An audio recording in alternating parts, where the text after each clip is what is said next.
natureza se estremece aos olhos de Deus. A natureza triste chora a sua destruição.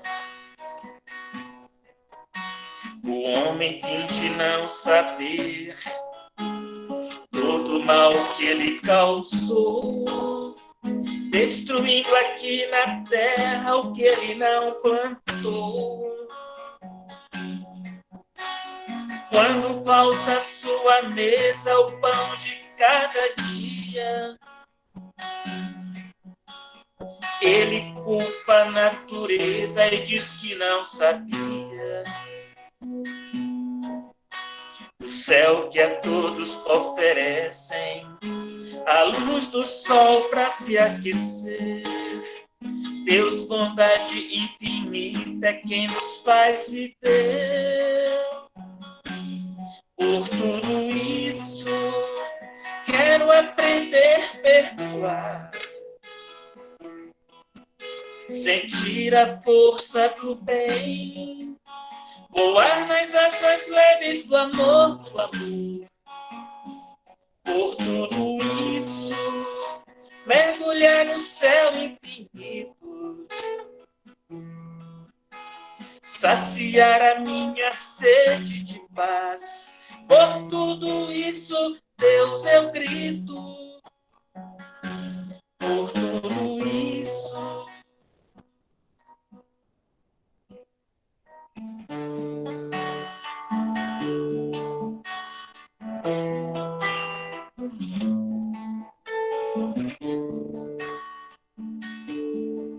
vinde a mim,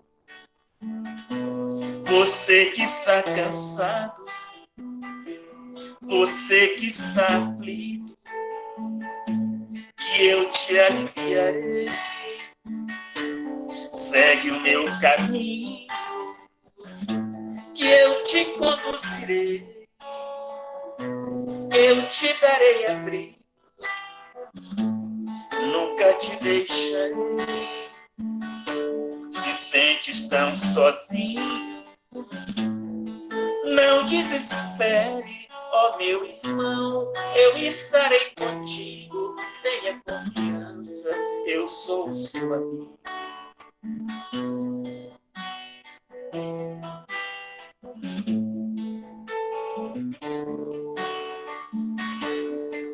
Vinde a mim, você que está cansado, você que está aflito, que eu te aliviarei. Segue o meu caminho, que eu te conduzirei. Eu te darei abrigo, nunca te deixarei. Se sentes tão sozinho, não desespere, ó meu irmão, eu estarei contigo. Tenha confiança, eu sou o seu amigo.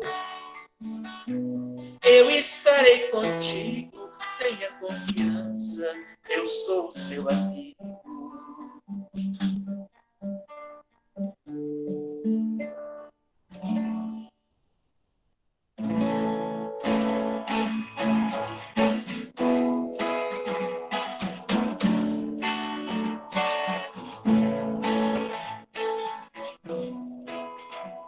Eu quero sentir suas mãos a me tocar.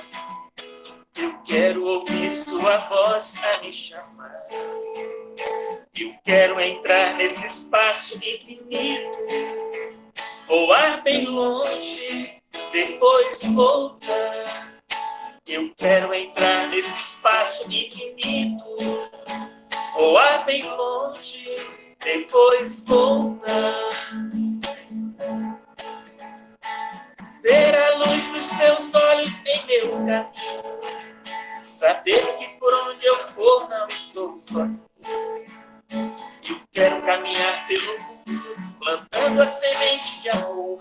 Eu quero sentir sua presença por onde for. Eu quero caminhar pelo mundo, plantando a semente de amor. Eu quero sentir sua presença por onde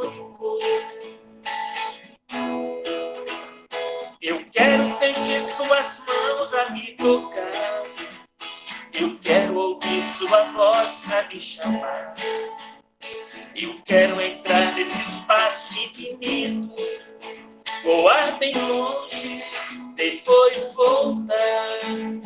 Eu quero entrar nesse espaço infinito, voar bem longe, depois voltar.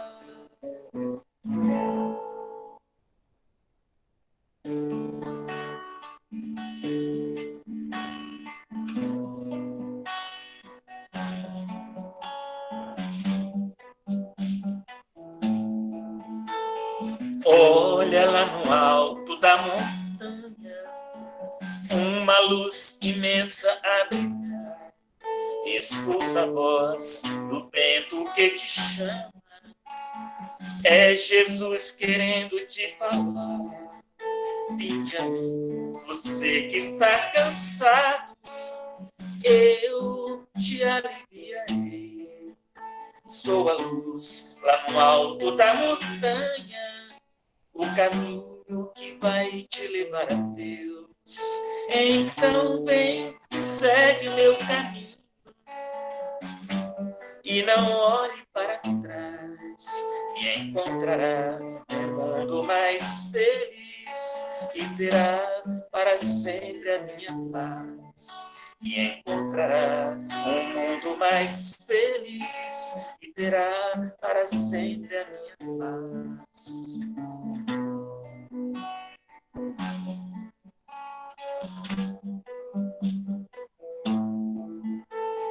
Oh, irmão sol, irmã lua, abram meus olhos, quero ver a luz.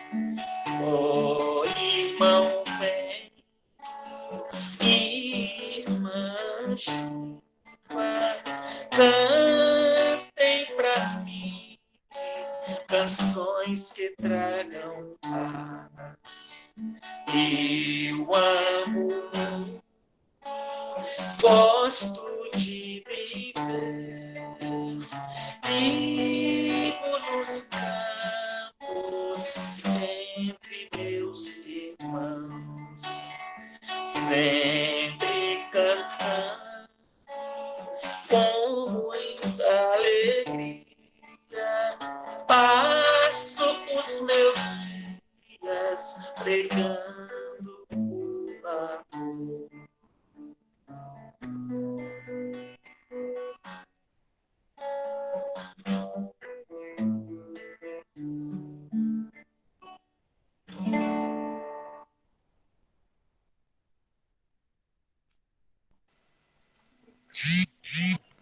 Deus abençoe, Toninho. Gratidão. Demore. Bom demais te ouvir. Obrigadão, Deus abençoe a todos. Deus abençoe. Muita paz a todos. Muita paz. Um forte abraço aí. Antônio, seja bem-vindo a FEGESDEM. Deus abençoe. Nós vamos estar fazendo aqui uma leitura do livro Gotas de Luz, Aforismos. Desgosto, chagas e angústia, martírio rude e violento, são rebolos invisíveis de santo aprimoramento. Se rico é ser justiceiro, na virtude sem disfarce, é como viver no fogo, respirando sem queimar-se. 2 apoios precisamos na jornada da ascensão, a lanterna da bondade e o trilho da retidão. Cumpre o bem que te assiste, servindo de toso crente. Da consciência tranquila, nasce a calma permanente. Aprende, ensina e esclarece. Trabalha, ajuda e auxilia. Não há maior desventura do que da existência vazia. Não tornes por humilde a vileza fraca e nula. A humildade serve sempre, mas a vileza bajula. Faz o bem ainda que o bem não seja o bem que te agrade. Resume a fé cristã na palavra caridade. Que lisonja, por mais linda, não te seduza o interesse, por mérito e como a luz, por isso mesmo resplandece. Cultiva o bem sem cessar, ao longo do caminho. A terra boa desprezada é a mãe do mato escarnio. Nas lições da vida inteira, se firme, animado e forte. Quem desiste de aprender, começa a buscar a morte. Vamos, neste momento, a serenar os nossos corações, ir de encontro ao Pai, a Deus, a Jesus, a espiritualidade amiga, e agradecer por mais esse dia, por mais esse banquete espiritual que o Senhor nos oferece. Que os anjos da guarda, os espíritos protetores, estejam ao lado do nosso irmão Antônio, para que ele possa ser intuído a trazer bastantes esclarecimentos para nossas vidas. Nós agradecemos a todas as pessoas que estão participando aqui online, que Jesus se faça presente ao lado de cada um, auxiliando a eles, os familiares, e que Jesus também esteja presente junto aos nossos irmãos que se encontram em dificuldade. Nós te agradecemos, Senhor, por mais esse dia. Gratidão. Sede conosco, hoje e sempre. Antônio dos Santos, seja bem-vindo. Você tem 1 hora para estar conversando com a gente. Muito obrigado. Boa noite a todos. Eu já conheço alguns aí, que é o caso do Toninho, da Nina, da Cida. E é uma alegria, de fato, estar com vocês. Muito obrigado antecipadamente. E então nós vamos até às 20 horas, não é isso? Muito bem. A Cida nos convidou para que nós estivéssemos aí inteirados na reunião de hoje. E nós escolhemos o título de Saulo a Paulo. Vocês estão me ouvindo? Ok. Porque eu acho assim que é muito interessante, e principalmente para os dias de hoje, para os momentos que nós estamos atravessando, que isso faz parte de uma realidade, né? Para aquele que é um homem de fé, e trabalha, ou seja, de obra, ele sabe que nada acontece por acaso, conforme está lá no Evangelho de Mateus, a natureza não dá salto. E nós precisamos estar firmes, principalmente com essa fé e com as nossas preces, as nossas orações, para a turbulência que o planeta ora passa. É algo necessário, porque nós estamos aí às portas de uma nova proposta para o espírito encarnado, que é o mundo da regeneração. E Deus, de sua forma, conta conosco para mais essa trajetória que, ora, como disse, nós estamos atravessando. A gente, quando fala de Deus, nós vemos que o Criador, ele, em todas as suas épocas que nós temos conhecimento, isso embasado lá nos livros da Bíblia, vemos que ele deixou-nos aí, ou trouxe-nos, ou colocou-nos aí às portas, companheiros outros, que estariam sendo qualificados como líderes por Jesus, para que dessem continuidade à sua proposta. Lá na questão 648 do Livro dos Espíritos, Kardec questiona os espíritos sobre as leis naturais, e eles, com toda a hegemonia, com todo o amor que lhe eram facultado naqueles instantes que eles recebiam as suas respostas, eles disseram que de todas a mais importante era a lei de justiça, amor e caridade. E voltando à questão do Criador, nós podemos relatar companheiros que foram mártires, companheiros que foram líderes, como eu disse, e companheiros que nós ainda teremos durante todas as nossas existências, novos líderes, para que possam dar-nos uma sequência embasada na proposta de Jesus. E se nós voltarmos um pouco, lá no livro da Gênesis, né, o primeiro livro da Bíblia, nós vamos ver que Jesus, no plano espiritual, ainda não estando conosco, no plano material, convida ou outorga uma liderança a Abraão, para que ele deixasse ali aquela condição de pagão, não é?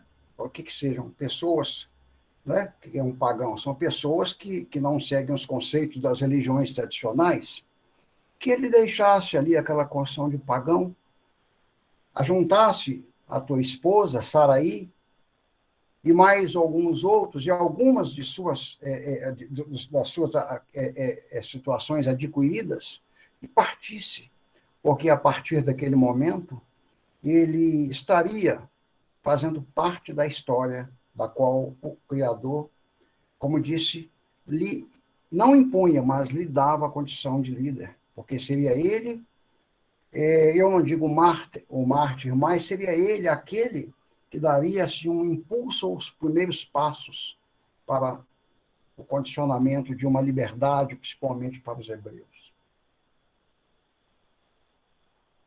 Então, esse companheiro marcou a sua história. Nós vimos aí que não foi fácil.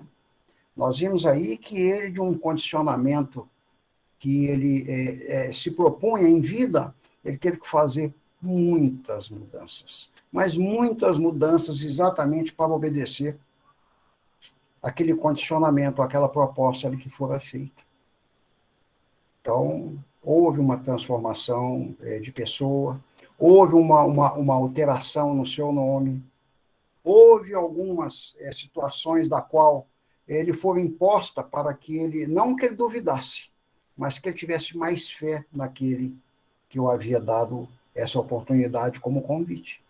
Estando ao lado de uma mulher que nós sabemos que até então não poderia gerar filhos, e que, com o passar de toda daquele bom trabalho, daquela situação que ele estava sendo por ele elevada, ele tem essa graça, então, de voltar à condição de ser pai natural. Então, esse companheiro foi um deles.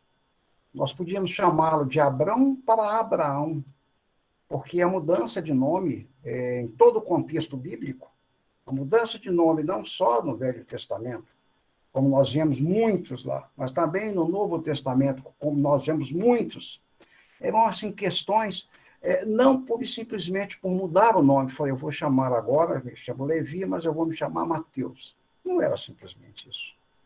Tudo tinha o porquê dessas transformações, dessas mudanças de nome. E elas eram de suma importância, porque saía-se do nada, ou saía-se do quase nada, não para aventuras, mas para realizações que agradariam a Deus, principalmente, o Criador. Então, assim foi feito. Abraão, fechando aqui a sua parte, nós vemos que ele abraçou de vez essa causa. E muitos outros. Ainda se voltarmos lá, nós vemos o caso de Jó, que também foi um deles, que teve uma mudança expressiva, não na sua condição de temente, porque ele o era muito, e muito, mas ante aqueles da qual ele estava vivendo, ou seja, aqueles que estavam ao seu lado. Porque o maior adversário que nós temos é aquele que está ao nosso lado. Porque se nós não soubermos nos dirigir a ele, nós podemos esperar situações adversas àquelas que propositalmente nós gostaríamos que o fosse. Lá no capítulo 5 do Evangelho de Mateus, no campo das bem-aventuranças, no verso 47, está escrito assim: se saudardes somente os vossos irmãos, o que fazeis de especial? Era isso. É exatamente da forma que eu estou falando. Aí nós entendemos que Jesus fala, né, que ele não veio para os sãos, que a proposta dele era exatamente comungar-se com os doentes, que somos todos nós, ainda nos dias de hoje, porque nós temos aí as duas portas dos condicionamentos, né, que nos dão fatores benéficos e fatores maléficos. Nós, muitas das vezes, deixamos de adquirir aquilo por nossa conta, ou daquilo que nos é próprio, está próximo a nós, para tentarmos querer aquilo que é do nosso semelhante. E isso está dentro de uma situação. Por isso que lá no Livro dos Espíritos, Kardec questiona também, lá na questão 67 aos seus espíritos, ou aqueles que o auxiliavam na confecção dessa obra, qual o objetivo da reencarnação. E ele tem lá uma resposta bastante satisfatória. Lá, entre outras palavras, era dito que fazia-se necessário tal ida e vinda, isso aqui é meu, para que o espírito evoluísse. Por isso o motivo da reencarnação, para que o espírito evoluísse. Que é a proposta do espírito.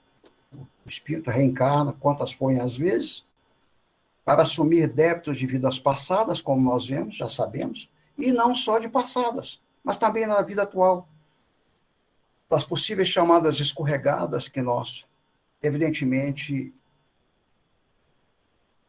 contra as nossas propostas ou contra os nossos conceitos próprios, podemos dar.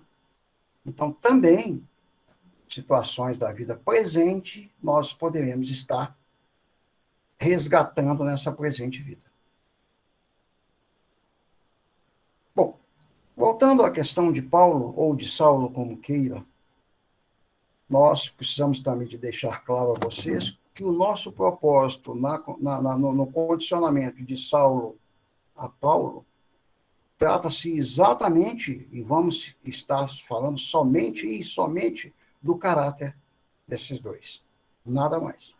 Não é a nossa proposta saber se ele era alto, dignificativo, ou se ele era isso, aquilo, absolutamente. Vamos tratar do caráter daquele que o foi. E quem era esse companheiro nosso? Quem era Saulo, ou Saulo de Tarso? O próprio nome disse, porque ele nasceu nessa cidade, e fazia parte da Cilícia na época, hoje parece-nos que é a Palestina, não me lembro, não tenho tanta certeza, que era um centro mercantil e um centro principalmente intelectual do mundo romano. Então disse, e mostra-se aí, só por essa situação, que ele era um homem de um cabedal bastante evoluído. Razão pela qual a sua convivência principal como Saulo, né, embora ele também era artesão, mas a sua convivência era no meio daqueles, da área de governança. E ele, ou seja, era um observador da lei também. Além de observador dessa lei, da época, não é? Que não era assim uma lei ainda tão muito preparada, porque Jesus estava ali ainda com seus inícios de passos, no seu campo infantil ainda, quando ele nasceu. Ele nasceu no ano 5, depois de Cristo. E Jesus já estava ali com alguns anos a mais do que ele. Mas um fato muito curioso, eles não se cruzavam, não se conheciam. Mas ele, como observador da lei, Saulo, ele era verdadeiramente um perseguidor dos seguidores de Jesus, dos seguidores daqueles que professavam a casa do caminho, que na época era assim o tratado, os chamados caminheiros. Não é? Esses eram acusados por ele de hereges e traidores das leis de Moisés. Ora, Jesus foi claro, eu não vim derrogar a lei,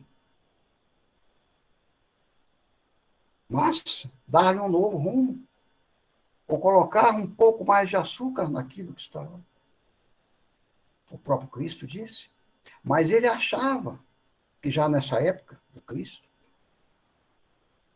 quando já na sua jovialidade, quando ele então já pertencia a esse clã, ou seja, a essa sociedade, que as coisas estavam erradas. Porque aquele que de repente aparece dentro de uma simplicidade, de uma humildade muito grande, tornara-se possivelmente um inimigo daqueles que professavam as leis de Moisés, os ensinamentos de Moisés. Então Jesus era assim, era como se fosse algo bastante perigoso para os homens da época. E ele, dessa forma, então, tornava-se, além desse observador da lei, um perseguidor. E a ele, por aqueles que faziam parte do clero religioso, também do conceito romano, aquelas coisas, tinha com facilidade autorizações para dizimar esses caminheiros. Tanto que, como nós vimos, que ele assistiu, se não participou do apedrejamento de Estevão, com uma sumidade orgulhosa tão grande, mas tão grande que sequer teve tempo em vida de observar quem era o irmão de sua noiva, Abigail. Tamanha a sua proposta em dizimar esses caminheiros. Mas como nós vimos aí, como eu falei, da questão do verso 47, se nós pudermos ou quisermos, nós podemos imputar ou colocar Saulo dentro dessa condição. Porque a ele tinha portas abertas no seu meio social. Mas e aí? O que de especial esse companheiro fazia?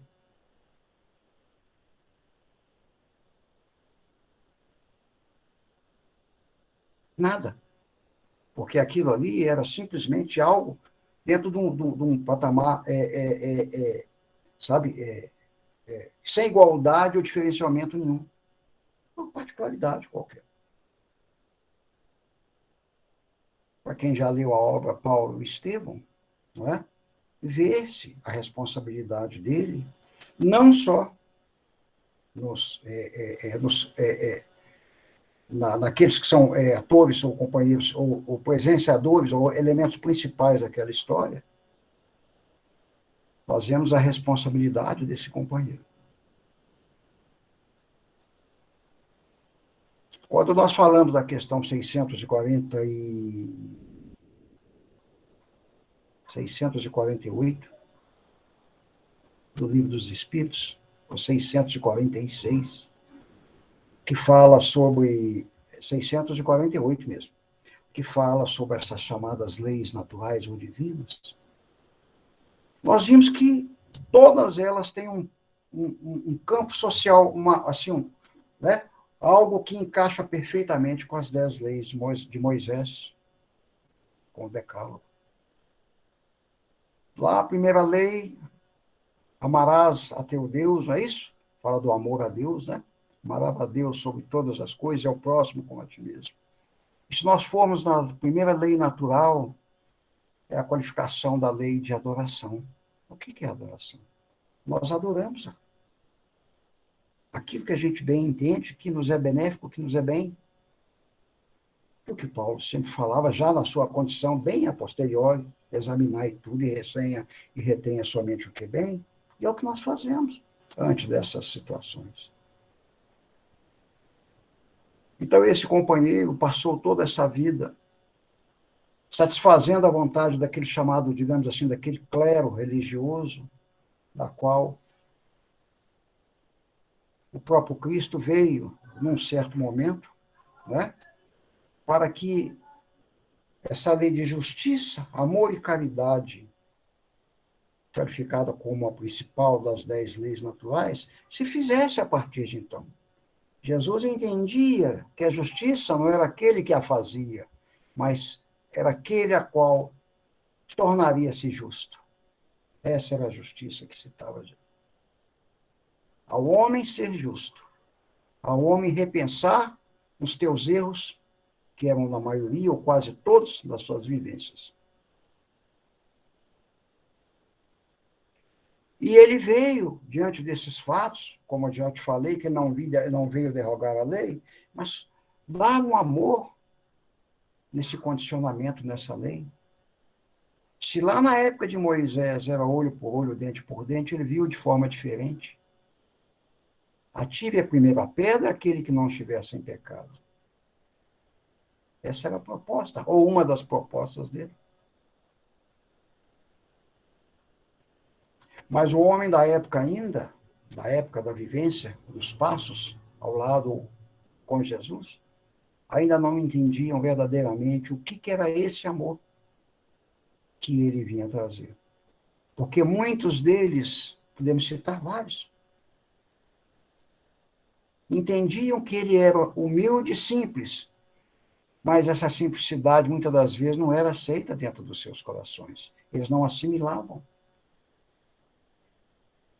Como era o caso de Saulo. Um homem de um caráter diferenciado, ou seja, proposto na época para aqueles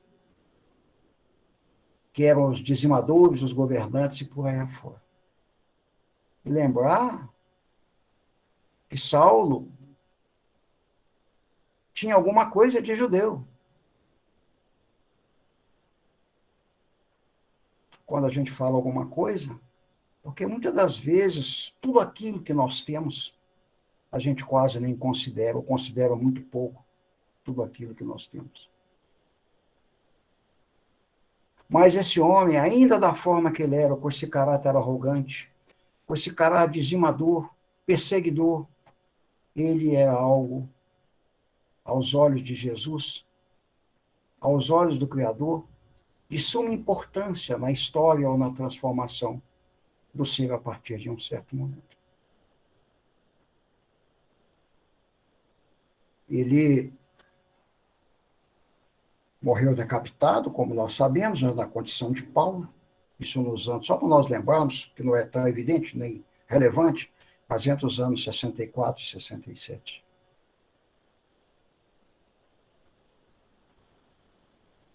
Bom, e nós vimos aí que Jesus, estando no nosso meio, preparado por um outro que lhe era primo, ou que tinha as primagens de uma família, de uma convivência familiar, que era Maria, Isabel, que veio preparar o caminho para que Jesus estivesse no nosso meio, obrando dessa forma, sendo justo, dando um toque muito especial de amor em todas as atitudes, ou em todos os atos a partir de então, e tendo como bandeira a caridade, ou seja, a humildade. E nós vimos que, num certo momento, esse companheiro consegue mais uma carta e vai atrás dos caminheiros na cidade de Damasco. Aquela situação que nós já conhecemos lá no livro de Atos. Foi quando, então, Jesus, com pouco tempo, porque 20 anos, 30 anos, isso era muito pouco tempo, 10 anos, era muito pouco tempo. Se nós falarmos lá das atuações de Moisés dentro de uma peregrinação, passando um estandarte a Jesus, por uns 8 séculos, 17 séculos, e alguma coisa desse tamanho. Então, nós vimos que a caminho daquela proposta de dizimar os caminheiros de Damasco, ou parte deles, que tinham como líder Ananias, o que aconteceu na entrada de Damasco, que nós conhecemos. Ele depara com Jesus em toda a sua glória, em toda a sua plenitude, de uma forma tão estonteante, que o clarão era tão forte que ele cega todo o orgulho que até então esse homem tinha. E nós vimos que o diálogo ali se formou, e a partir daquele momento já estava consumada a condição do caráter, de um novo caráter para aquele homem. E naquele momento, possivelmente Jesus deixou claro para ele o que nós dissemos. Os sãos não necessitam de médico, meu irmão, mas sim os que estão doentes, e ele era um homem doente. Eu não vim para os justos, que ele se achava justiceiro, mas sim para os pecadores e aos arrependidos. Isso, como diz, está lá em Marcos, capítulo 2, verso 17. E ele era um desses. Ele enquadrava perfeitamente nessa condição de pecador, e a partir de então, de um homem arrependido, E sabemos todo o final da história, ainda que com uma decisiva contraproposta de Ananias, mas, Senhor, esse homem, ele é o dizimeiro, ele é um perseguidor dos caminheiros, mas ali nós sabíamos que aquele homem, da qual, vindo de uma criação,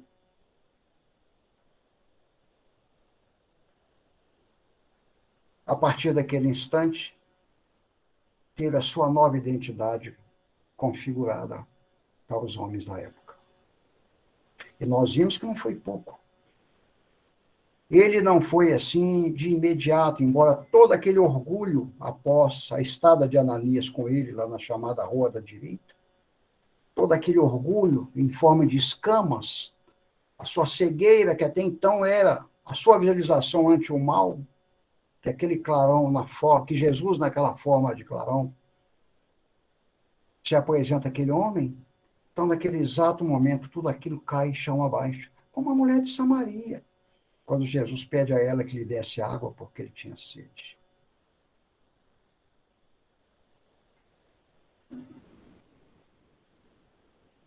E a partir de então, surge um novo homem na vida, digamos, de Jesus. Sim, por que na vida de Jesus? Porque Jesus, o pouco tempo que teve, e o discernimento que foi feito, ou seja, a sua morte, da forma que nós a bem entendemos, já vimos nos escritos, precisava de dar continuidade à sua proposta. Quando ele falava, que está lá em João 14, eu sou o caminho, a verdade e a vida. Ninguém vem, não é vai, ninguém vem ao Pai a não ser por mim. Ele queria deixar bem claro que essa era a única forma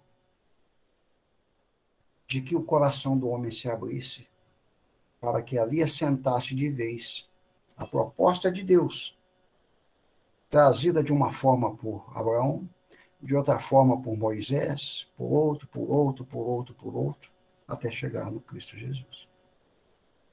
Ele precisava que outros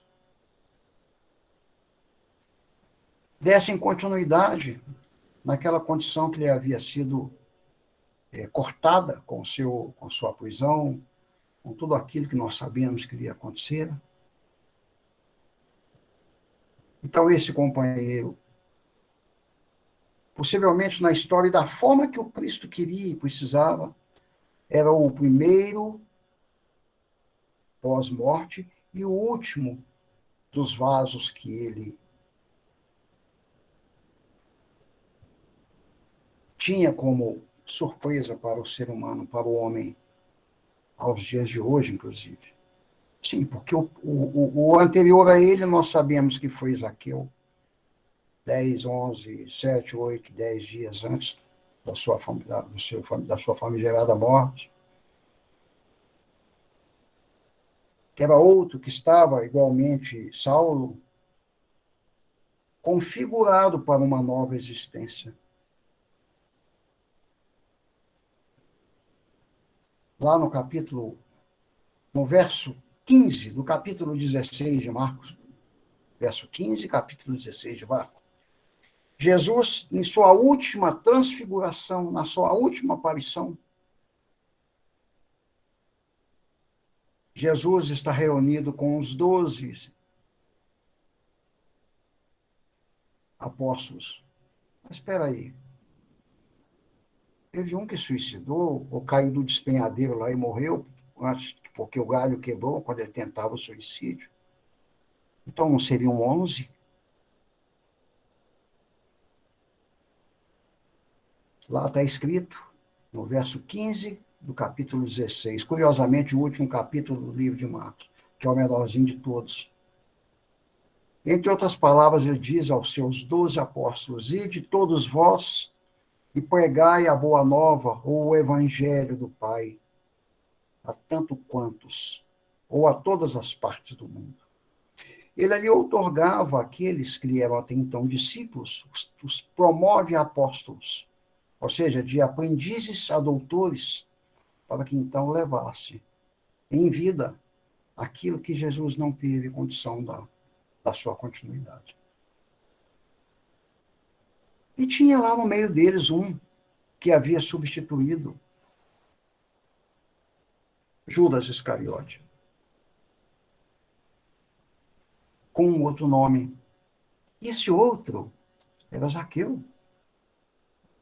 João relata muito pouco sobre Zaqueu no seu evangelho, o único, por sinal, que cita a respeito dele. Alguém sabe qual o nome que Zaqueu utilizou após a sua transformação? De pecador, de perseguidor ou de publicano para um cristão? Alguém sabe? Eu vou deixar para que vocês consultem depois, é de fundamental importância que assim o façam. Depois vocês entram nos evangelhos ou buscam, vocês vão ver quem era esse homem que com uma nova identidade, exatamente. Tá aí, ó, o nosso amigo Ademir falou aí. Só que não tinha o S, viu, Ademir? O S aí é nosso, era uma tia. Então, nós vimos que esse foi o último quando Jesus, em vida, buscou na transformação. Muito bem, isso é verdade.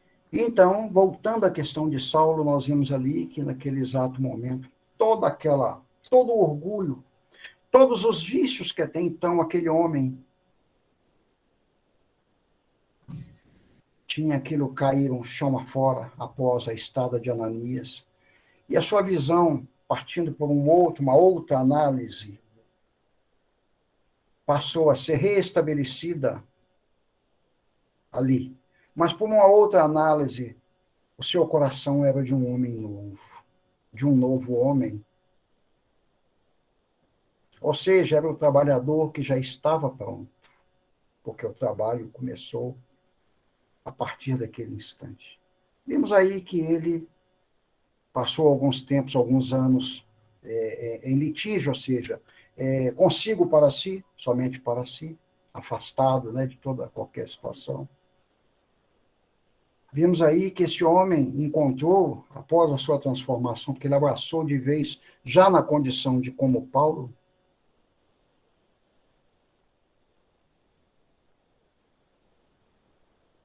ele se autotransforma. E nós vemos ali que ele, ainda na época de Saulo, como um bom judeu que ele o era, como nós sabemos, era um homem intelectual e fiel à lei, porque, como eu disse, ele estava no meio daqueles que faziam a lei. Mas ele precisava de fazer alguma coisa para acabar ou destruir aqueles que estavam destruindo o judaísmo. Ele precisava dessa. Então, ele pede essas chamadas cartas, eram chamadas cartas de recomendações ao Mor, o sumo sacerdote Mor, que era para perseguir, né? E, evidentemente, matar os seguidores, ou os caminheiros, como eu disse.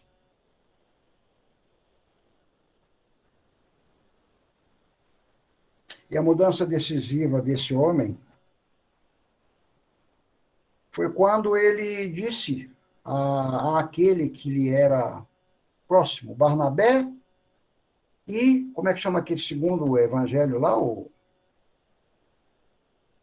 Como é que chamava aquele segundo evangelista lá que não conviveu à época de Jesus? Era Lucas, é isso? É isso. Então, a sua estada, os seus assessores, ou os seus sustentos, equilíbrio, eram esses. Lucas e esse outro companheiro que nós acabamos de falar o nome dele.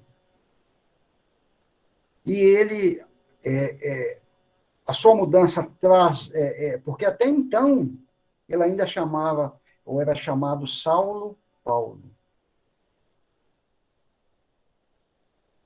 E a partir de um momento, ao lado de Lucas, ele recebe uma oportunidade desse próprio companheiro. Que tal se mudássemos o seu nome para Paulo? Lucas propõe a ele. E ele questiona, mas por que Paulo, somente Paulo? E Lucas lhe devolve dizendo, para que possa vigiar os erros cometidos por Saulo. E aquela ideia, então, foi abraçada, e ele até então, ou a partir daquele momento, ele assume essa identidade de Paulo. E era exatamente naquele momento que ele estava partindo para as suas cidades missionárias, né? As suas cidades, ou as cidades, para as suas viagens a essas cidades missionárias, em todo o redor de Jerusalém. Ali, então, estava consumado o vaso que Jesus havia, de imediato, ou de uma forma trágica, trazido ao coração dos homens da época.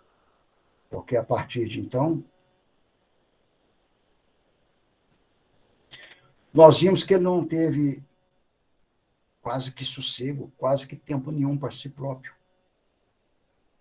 A sua ideia qual que era?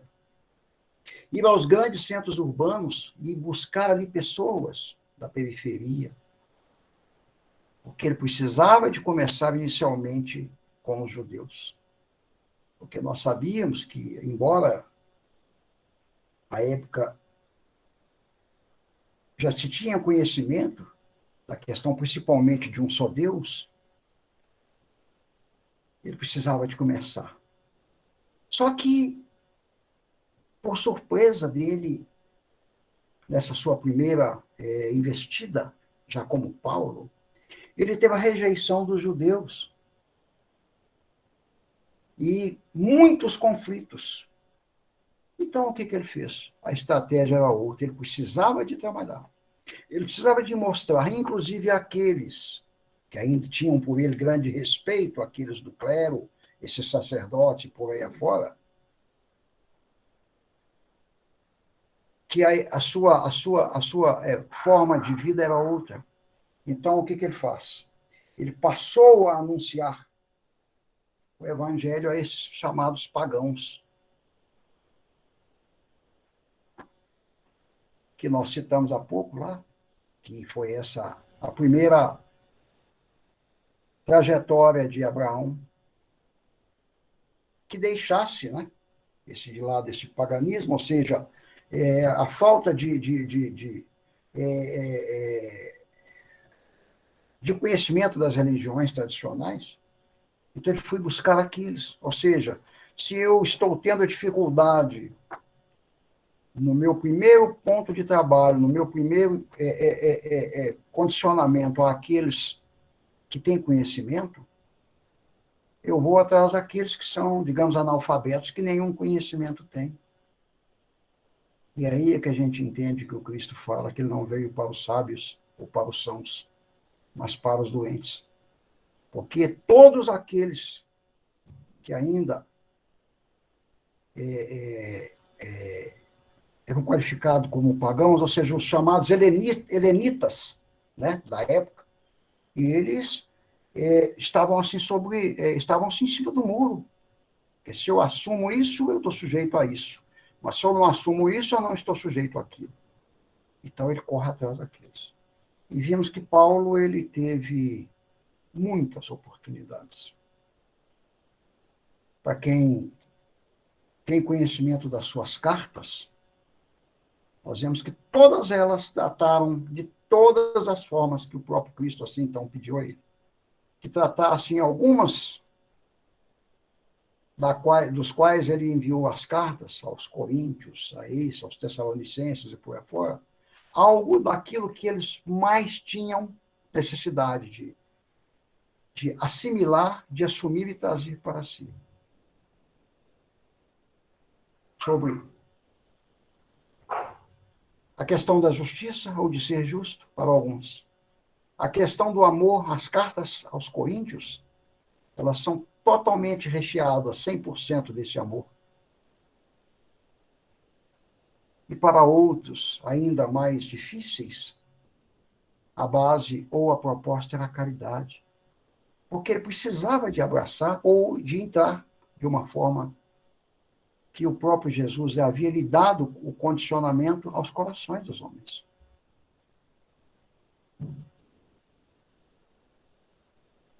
Então, nós vimos aí que, se a gente voltar mais uma vez lá na questão 67 do Livro dos Espíritos, quando Kardec questiona qual o objetivo da reencarnação, e nós temos lá respostas, entre outras, que levam-nos à evolução espiritual. Nós vemos que, no caso dele, no caso de Paulo, as coisas aconteceram ainda naquela vida. Ah, mas o espírito, ele não, quando reencarna, ele não vivencia provas ou expiações dos erros de vidas passadas? Sim, mas também, como dissemos no início, daquelas da vida atual. Quantos companheiros nossos que chegam dentro de uma casa religiosa, católica, espírita, maometista, por dois motivos, ou pelo amor ou pela dor? Quantos? Todos. E ainda que pelo amor, à medida que ele se entranha, ou seja, que ele se aconchega no meio daqueles que o receberam, ele vai ver que, por falta desse amor, ele prejudicou a um sem número de companheiros. E ali ele começa, então, a mudar a sua estratégia de vida, a ser melhor do que foi ontem e melhor amanhã do que será hoje, do que é hoje. Então, ali ele já está começando a ressarcir situações daquela vida. Nós temos um exemplo desse de companheiro que, embora sabemos de uma trajetória assim não muito completa a respeito de suas vidas passadas, que também não é o caso, que nós sabemos da atual, nos é assim o exemplo para o passado e para o futuro, que é o Chico. Então, nós sabemos que o Chico foi esse companheiro que vivenciou que muito dos erros da tua vida atual, ele ressarciu ainda nessa vida atual. Para quem já leu ouvindo os casos de Chico Xavier, vê a trajetória dele aos 4 anos de idade, que ele era obrigado, não é, a lamber a ferida de um pseudo-irmão, e por aí afora. Aquilo era um momento, e logo num futuro, quando conhecedor dessa lei, ou seja, quando conhecedor do Evangelho de Jesus, através do seu companheiro, ele viu que aquilo foi uma necessidade para que, na condição que ele estaria hoje,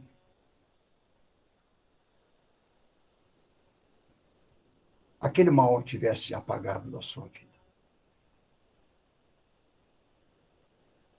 E esse companheiro, Paulo, nós vemos que foi exatamente grande parte de toda a sua história, de todo o seu episódio, ele estava ali ressarcindo de uma forma satisfatória, amorosa, amigável, companheira, de situações da tua vida atual, como Saulo. Porque a transformação daquele homem foi completa. Ele deixou exemplos maravilhosos. Exemplos da qual, muitas das vezes, ele por si próprio ficava surpreso. Existe uma frase que nós já dissemos aqui, que quando o trabalhador está pronto, o trabalho aparece. Na sua condição, ele não acreditou que ele já estava pronto para o trabalho, que ele possivelmente achava que poderia há muito demorar, mas ele se viu pronto para poder chegar e ser um porta-voz de Jesus. Aqueles da qual Jesus, como eu disse lá, que está lá em Marcos 16:15, que pediu a eles que fossem elevar seus conhecimentos da Boa Nova a tanto quantos, igualmente assim foram. Foram companheiros, tiveram mudanças na sua trajetória, também na atual existência de cada um deles. E ainda no livro de João, vemos que Pedro, e parece-nos que João, o evangelista, entrando numa cidade chamada chamada Formosa, já todo aquele cabedal, toda aquela bagagem que lhe fora dada pelo Criador, a partir desse episódio lá do verso de 15 do capítulo 16, depararam com um homem que todas as manhãs era levado pelo seu companheiro, pelo fato de ser totalmente aleijado, e era colocado no portal principal daquela cidade, para que ali todos aqueles que passassem, ele pedisse uma esmola ao aleijado. E muitos se compadeciam, davam a ele uma moedinha, alguma coisa, por ele afora. E quando nessas já investidas, digamos assim, nessas viagens a dois, conforme Jesus, repito novamente, os impulsa lá nesse verso de 15, do capítulo 16 de Marcos, é parado, Pedro e João são parados na porta no portal principal dessa cidade, e ele estende a mão e fala, uma esmola para o aleijado. Pedro então olha para ele com muita segurança, mas com muita segurança, de um representante daquele que é o nosso principal sustento, Jesus. E disse a esse companheiro, meu irmão, isso, na minha opinião, é uma das coisas mais bonitas dentro do contexto do Novo Testamento. Meu irmão, não tenho ouro nem prata, mas o que tenho, dou-lhe agora. Levanta-te e vai estar com os teus. Ou seja, a partir dali, ele já operava uma nova vida. E lembramos que Pedro foi aquele mesmo que, numa titubeada, ignorou o nosso companheiro quando preso, por achar-se que não poderia fazer parte, que o seu orgulho impedia que ele se abrisse e se configurasse como um dos seus principais seguidores. E nós vemos que para o caráter desse companheiro outro, de nome Saulo, foi totalmente diferente. Porque de uma vida diversa, como Saulo, uma vida bastante estrondosa, como Paulo, acendia-se a luz em todos os locais onde o clarão ou essa luz se fazia necessário.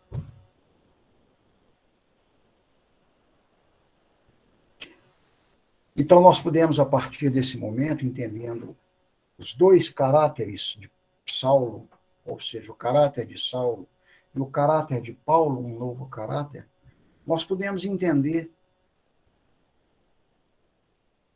para os dias de hoje, qual que é o papel do cristão, qual que é o meu, o seu, o nosso papel.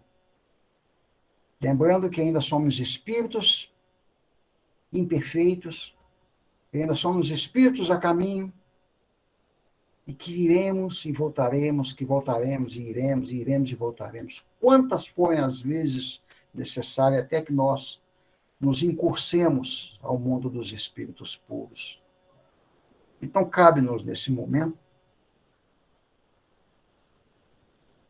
voltar àquela questão, lá do capítulo 5, do verso 47 do capítulo 5, e perguntar-nos a nós outros, já como condicionamento de que somos Saulo, partindo para a proposta que será Paulo.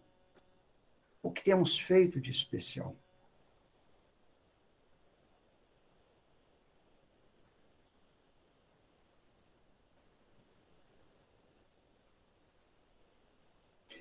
O que temos feito de especial? Será que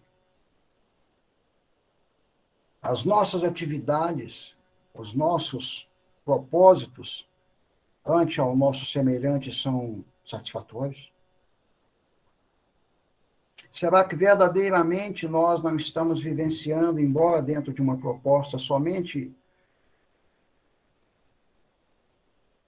um caminho horizontal, sabendo que as turbulências que nele existem pode sermos de fundamental importância para que posteriormente ou mais à frente nós estejamos vivenciando a vida reta, ou seja, a vida da porta estreita? cabe-nos refletir a respeito disso. E eu falo a cada um de vocês, e a mim principalmente, que sou um elemento altamente devedor. Um elemento que possivelmente tenha muito mais defeitos, mais erros, do que a maioria daqueles que me cercam. Mas que a todo instante, embasado em uma proposta que nós vimos em 1972, quando abraçamos a faixa, a base espírita cristã, buscando mudanças também. Perfeito eu não sou. Sou altamente ainda condicionado a me chamar de Saulo. Mas lembrando eu que todos os dias de manhã, esse clarão, essa luz que é Jesus que lhe apareceu, a mim também resplandece. E que eu busco, na minha eternidade, ver o que eu errei, onde eu errei, para que eu possivelmente não erre mais. Isso nos lembra quem? Isso nos lembra Santo Agostinho, que todas as tardes, após a sua peregrinação diária, o fazia. Sentava antes de qualquer situação e buscava ali como resposta onde foi que ele deixou de ser saliente, isso dentro de uma proposta amorosa, né? Dignificadora àquele da qual ele cruzou na rua por aquele dia. O Emmanuel, em uma das suas obras, eu não sei se chama Caminhos da Volta, acho que sim, ele dá uma base muito grande para o Saulo, que somos nós, para o Paulo, que somos nós. Eu fiz um gráfico aqui, eu não sei se vai dar para vocês verem aqui. Está dando para ler aqui? Não, né? Chegar mais perto. Isso aqui, lá está nesse livro dessa forma. É uma linha horizontal ao lado de uma linha vertical. Está dando para ler o que está escrito aí? Não, né? Aqui está escrito razão. Aqui está escrito sentimento. E aqui nessa vértice está escrito equilíbrio. Razão, sentimento, equilíbrio. Emmanuel fala que essas são os dois nossos condicionamentos. Uma vez, como Saulo, achando ser um homem da razão. Aquele que, por si, imaginava de que tudo aquilo que para ele era racional era o mais interessante, ou o mais de imediato. E aqui ele nos dá uma condição, como Paulo, dentro do campo do sentimento.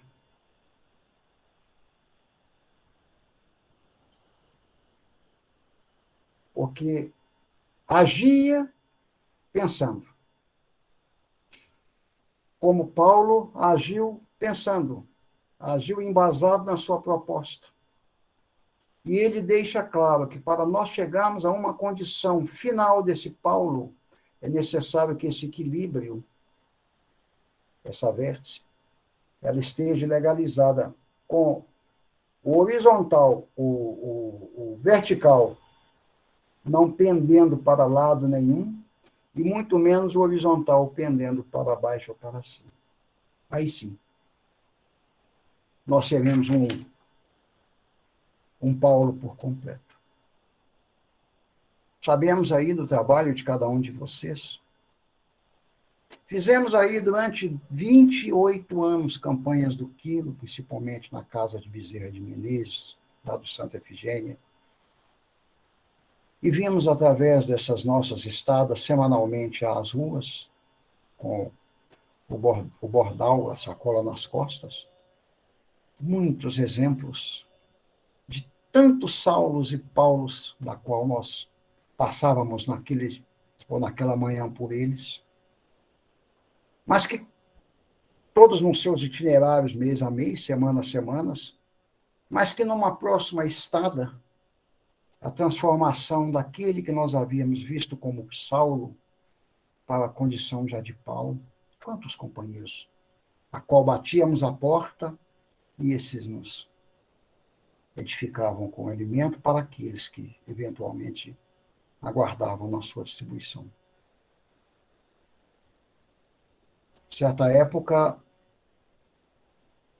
batemos em uma porta e a moça que nos atendeu ficou assim meio ressabiada. E agora? Por um minutinho só. Foi lá dentro e lá ficou por 10, 12 minutos. Nós sabemos que a campanha do quilo, como todos presumem que fazem, elas pedem-nos agilidade por causa do tempo. Até que, passado 12 minutos, eu empurrei o portão e eu vi que ela estava encostada na parede com um sabonete Palmolive, eu não esqueço, verde nas mãos, em uma das mãos. Eu fui olhar e falei, aí, moça, minha senhora. Ela falou, eu estou aqui pensando com esse sabonete na mão, se é que esse sabonete vai auxiliá-los em alguma situação, se eu doá-lo a ti. Porque para mim, até antes do senhor bater na minha porta, eu tinha um conceito. Esse sabonete, ele era utilizado por mim ou pelos meus para que tirássemos a sujeira física do corpo. E hoje o Senhor mostrou-me para mim que ele pode, através de eu estar doando a quem o bem precise, também tirar de mim aos poucos a doença moral.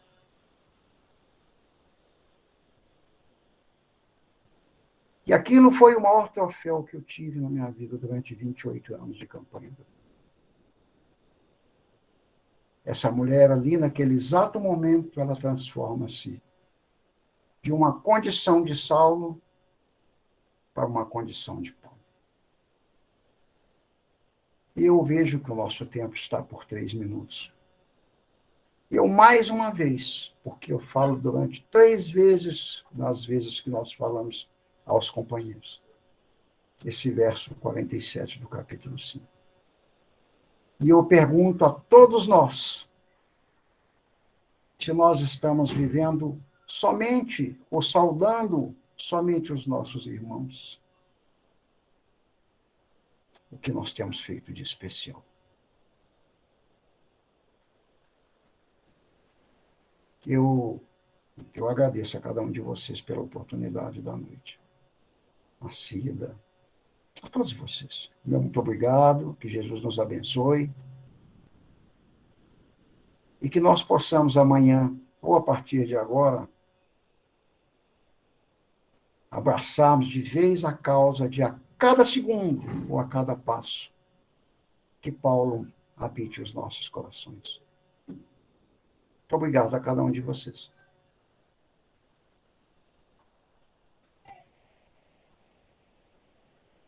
Muito obrigado. Você pede a mim? Isso, ok. Alguma consideração, algum fato? Alguém quer dizer alguma coisa? Aí, normalmente tem anúncios, avisos? Não, né? Tem? Não tem. Então, nós vamos elevar os nossos pensamentos a Jesus, aos mensageiros de Jesus, e àqueles que deram-nos a oportunidade nesta noite de se fazerem ao nosso lado, ou seja, de estarem em nossos ambientes, nos nossos lares, principalmente companheiros outros do plano espiritual, esses espíritos na condição de companheiros na ignorância.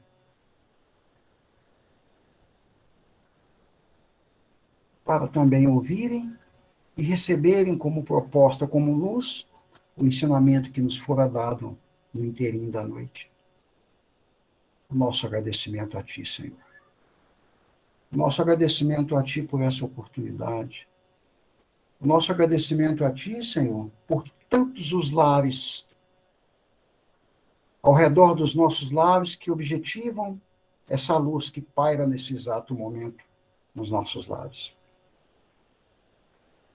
E de companheiros outros, como disse, do plano espiritual, que trazidos que foram desses lares e fazem parte dos nossos lares, ao redor dos nossos lares, para esse banquete fazerem parte.